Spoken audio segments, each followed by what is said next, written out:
All right, guys, so we have some breaking news from Elon Musk in regards to Twitter's censorship / free speech policy going forward that a lot of people were curious about in regards to whether or not they should get back on Twitter, because there has been a mass exodus of conservatives from Twitter feeling persecuted, by the app because of all the censorship going on there, especially post January 6th. So Elon Musk, it's been about maybe 3 or 4 weeks now since he took over. I'm not sure. It seems like it's been forever, right? With all the drama and stuff. But it hasn't been that long. And people have been wondering, what is he going to do? What is going to be the free speech policy at Twitter? He says he wants to make free speech great again, I guess, something like that. And he's now letting us know exactly what he's going to do. And I'm going to tell you guys up front, this is basically exactly as I predicted. This is what I warned people about. This is what I told people about what their expectations should be for Elon Musk when he takes over, and who's going to be allowed back on and who's not going to be allowed back on, at least in the short term. I want people to understand that this is short term, right? So I'm going to break this down for you because it's very obvious what's going on here, but a lot of people are upset. So let's get into it. Elon Musk tweeted, "New Twitter policy is freedom of speech, but not freedom of reach. Negative / hate tweets will be max deboosted and demonetized, so no ads or other revenue to Twitter. You won't find the tweet unless you specifically seek it out, which is no different from the rest of the internet." All right, so what does this mean? Basically, this is the same exact policy that YouTube has, This is like the most liberal, I guess the real definition of liberal, right? But this is the most you can get away with and keep advertisers happy, I want people to understand that. This is probably the most you can get away with. And at very least, Elon Musk is being upfront about it. So with that being said, this is what Elon did. He restored Kathy Griffin's account, Jordan Peterson, and Babylon Bee. All of them have been reinstated. Trump decision has not been made yet. Note, this applies to just the individual tweet, not the whole account. All right, so he let Kathy Griffin back on, Jordan Peterson, and Babylon Bee. So what does that mean, right? What can we take away from this? Well, Kathy Griffin was suspended because of the parody thing, where she basically tried to fraudulently impersonate Elon Musk, and she got suspended for it. She tried to take advantage of a hole in the system that he had, but she got let back on. Presumably, Elon Musk is going to fix that. Jordan Peterson, I think he got kicked off for, I guess, transphobic language or something like that, misgendering. I think it had something to do with Elliot Page or something like that, right? Babylon Bee, same thing. They was talking about Biden's health secretary, Rachel Levine. So what does that tell you? Well, that tells you that what will probably be allowed is what Jordan Peterson and Babylon Bee did to get suspended off the platform before Elon Musk took over, right? So you're probably going to be allowed to misgender. You're probably going to be allowed to state biological facts, and you'll probably be allowed to say things that have been defined as sexist, right? AKA anything that a woman doesn't like. Because Andrew Tate was also let back on the platform, This guy's been banned since like 2017. So allegedly, he's been let back on the platform. He doesn't have a verified check mark, so it's hard for me to say for sure, but it's under Cobra Tate. I believe that was his handle. So that probably will be allowed, because if it wasn't allowed, then I don't think they would have been reinstated, because it doesn't seem like they actually had to do anything. I think he just kind of let them back on the platform, and that was it. So this is a good thing. But again, a lot of people are upset about this because they don't know what he means by hate / negative tweet. So let's get into this. Shoe on Head says, "What is a negative tweet?" Liz Willer says, "What constitute a negative / hate tweet?" Chloe Cole said, "Who decides what hate tweets are? We are back to the same essential problem again." Wall Street Bets chairman says, "What qualifies as a negative / hate tweet?" Lives on TikTok, but who decides what hate tweet is? Again, so all these people, right, are upset. They're concerned about, what is this? What does this actually mean? Well, what it means is that Elon Musk still is beholden to advertisers. That's what it means. Who decides what negative and / hate tweets are? It's very simple. Advertisers, woke corporate America. who Elon Musk is essentially trying to beg not to leave the platform. Because if they actually do leave the platform, if they stop advertising on the platform, then his $44 billion will essentially be set on fire. Okay, the leftist activists are actively trying to burn down Twitter, right? That's what they're trying to do. They're trying to destroy Twitter. They don't want to leave Twitter, but they would much rather see it destroyed than to actually leave the platform. That's what's going on here.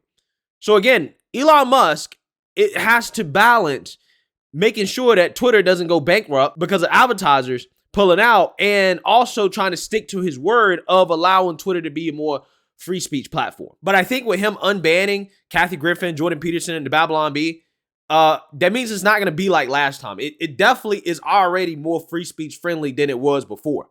Okay, and people got to understand it's a process. People got to understand that behind closed doors, he's getting pressure from advertisers to not let certain individuals back on the platform. It is what it is, right? I mean, people got to understand that Elon Musk can't foot the funding of this company by himself, right? He has to make money. Advertisers need to buy into the platform in order for the platform to stay up. So at least initially, while Elon Musk is still dependent on these advertisers, he only can go so far. And he's basically going as far as he can right now, in my opinion. Again, what is defined as negative/hate tweets? Well, I don't think is what people think that it is. Because if it was, I don't think Jordan Peterson and the Babylon Bee will be back on the platform. Okay, I think that what is characterized as negative/hate tweets is probably going to be something more extreme than what Jordan Peterson and the Babylon Bee did, which is a good thing for right now. But we really can't judge what's going to happen until Elon Musk actually diversifies revenue resources and cuts fat off the company to the point where it's not as dependent on advertisers. So again, he hasn't made a decision about Trump. We don't know about Trump yet, right? Will Trump even get back on the platform? Who knows? If I was Trump and running for president, I would. But you know, it remains to be seen. It remains to be seen. It doesn't seem like Elon Musk is too caught up on, you know, the election claims, anything like that. But again, who knows? Maybe the advertisers are, right? Which we know because of YouTube's policy, because of other social media companies' policies regarding the 2020 election. That's a thing that advertisers have a problem with. So I think that's probably the holdup on Trump is the 2020 election and his claims. That's probably the biggest holdup in regards to Trump getting back on the platform, because there's nothing else that he does that you could even remotely consider to be hateful or dangerous or anything like that. That's probably what it is. But the fact that Trump is a presidential candidate now, officially, for 2024 raises some interesting questions about whether or not Elon Musk is participating in election interference by not allowing Trump on the platform. So, you know, Elon Musk here, it's not going to be a good look if he ultimately doesn't allow Trump back on the platform, because the guy, again, is running for president. He is a contender. Okay, he was president before. He's former president.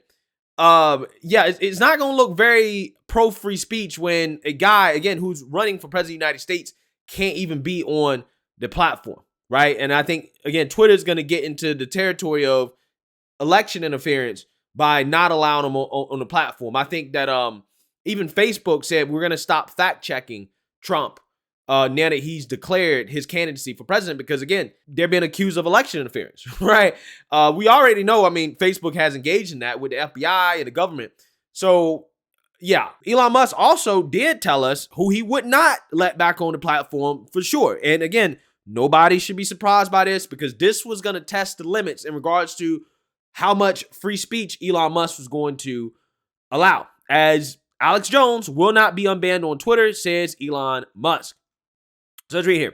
Twitter CEO Elon Musk said on Friday that controversial InfoWars host Alex Jones will not be allowed to return to Twitter. Musk made the announcement on the same day that he unbanned Dr. Jordan B. Peterson, Kathy Griffin, and the Christian satire site The Babylon Bee. Musk's comment came during a brief Twitter interaction after Musk asked users what should Twitter do next. One user suggested that Alex Jones be unbanned, to which Musk simply replied, quote, no. Yeah, so again, why am I not surprised by this? Because I think that Alex Jones is one of those guys where advertisers are in Elon Musk's ear and they're saying, look, if you let this guy back on the platform, we all pulling out. That's what it is. I mean, that's exactly what it is. Okay. And that's what we're dealing with here. Right. Which is why I am, I'm just done with woke corporate America. I'm done with woke corporate America. I think that the Republican Party, the GOP, should move in a direction where we don't support them as much as we used to, right? Because it is clear that these people do not have our best interests in mind. It is clear that they are the ones that are behind a lot of our biggest issues, okay? When we're talking about censorship, we're talking about the loss of essential freedoms, okay? Woke corporate America seems to be, at the very least, funding the agenda. Right. And they are the ones that are pressuring a lot of these platforms in regards to what they can and can't allow. So I think what Elon Musk is trying to do here is that he's trying to be transparent about the fact that, look, there's just some things we're not going to be able to tolerate, and we're going to have to do some censoring in order to keep advertisers happy. OK, at least he's been upfront about what's happening. OK, at least he's been upfront and honest about it. Again, a lot of people are going to be pissed off. They're not going to like it. They're going to say, well, it's just the same old, same old. But I try to tell you guys, nothing's going to change as long as the advertisers are woke. This is what you got to deal with. This is what you got to deal with. And I think he's trying to compromise here, right? I think he's trying to compromise, and people are never happy with compromise, right? Anytime you compromise on something, both sides are going to be pissed, okay? The left is going to be pissed that he allowed him back on because they was misgendering people, hate speech, blah, blah, blah. The right is going to be pissed because they're like, oh, you didn't go far enough. You didn't do this. You didn't do that. Again, Elon Musk is not an easy thing what he's doing right now, okay? But hey, it is what it is. He signed up for it. Let me know what you guys think. Make sure you like, comment, and subscribe. Most importantly, share a Black conservative perspective. Peace.